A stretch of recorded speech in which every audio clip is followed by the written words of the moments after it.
Баршаңызға қайырлы күн. Бүгін өте дәмді болып шығатын хачапури по-аджарски жасайтын боламыз. Ыдысқа жылы суды, тұзды, қантты салып араластырамыз. Одан соң дрожжды салып, тағы да араластырып, көпіршігенше 5 минутта уақытқа қалдырып қоятын боламыз. 5 минут өткеннен соң тағы да араластырып, ұнды салып, жұмсақ етіп қамыр илейміз.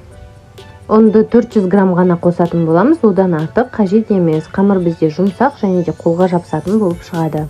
Осылай араластырып жақсылап болғаннан соң үстінен 2 қасық сұйық майды құйып, тағы да жақсылап араластырып, осылай жұмсақ қылып қамырымызды елеп аламыз. Елеп болғаннан соң бетін жауып, жылы жерге 1 сағат шамасында қойып қоятын боламыз көтерілгенше. Ал ол уақытта біз сырымызды дайындайтын боламыз.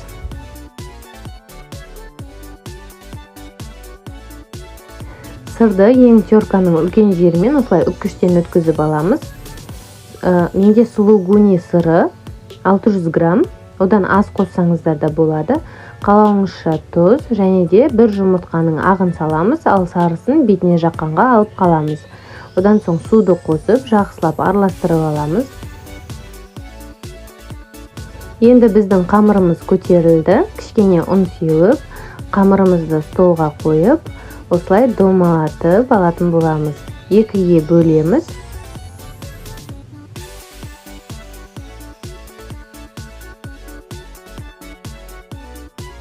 Енді қамырымызды осылай жайып аламыз, үлкен қылып.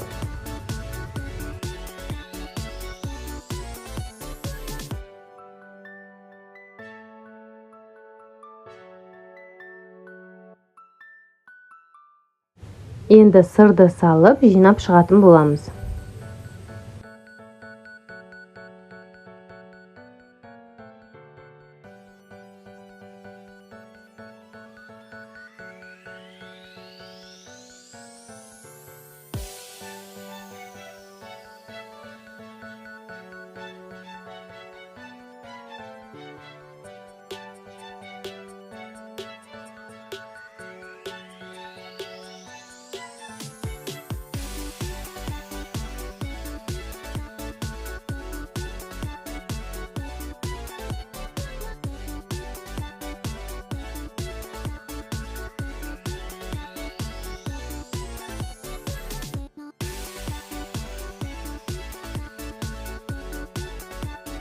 Жұмыртқаның сарысын жағып, қызып тұрған пеште 180 градуста пісіріп алатын боламыз 15 минут шамасында.